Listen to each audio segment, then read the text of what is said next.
सियासत और फसाद में फर्क निकाल लें। अब आप मुझे बताएं कि वो पिछले 2 दिन से ये जो पीटीआई कह रही है ना कि 11 लाशें हैं, यकीन करें अगर पीटीआई कह रही है तो एक को 11 किया होगा, जिस हद तक वो झूठ बोल, ये तो मैं आपको गारंटी कर दूं। अब जनाजा अगर किसी का जाता है, खुदा न खास्ता, अब ये रेंजर्स वाले हमारे जवान शहीद हुए हैं, तो पूरी दुनिया ने देखा है वो जो बेचारे हमारे लोग जख्मी पड़े हैं, किसी का स्कल फ्रैक्चर्ड है, किसी की बोन फ्रैक्चर्ड है, किसी की हड्डी टूट गई है, जिसको लाइफ के लिए उन्होंने उनको लिम्प करने के लिए छोड़ दिया है, सैकड़ों की तादाद में हैं, वो सारे पड़े हैं, जाकर देखे जा सकते हैं। चले भी कैमरा में आपको दिखाता हूँ। एक मेरे दोस्त है फजले हनान केपी से, मेरे वो यूनिवर्सिटी के क्लास फेलो हैं, मेरे साथ वो सोशल मीडिया ग्रुप में इंटरेक्टेड हैं। उनके भाई आतिफ हैं जो उनके केपी के मिनिस्टर हैं। देयर इज वन बॉडी जिसका उन्होंने बताया कि ये प्रोटेस्टर थे।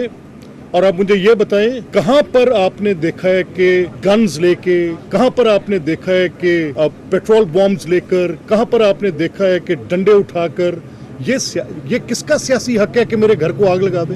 मेरे घर को आग लगाने का सियासी हक किसी का हो सकता है? ये सर, इसको आप सियासत ना कहें, इसको फसाद कहें, और फसाद को रोकना हुकूमत की जिम्मेदारी है।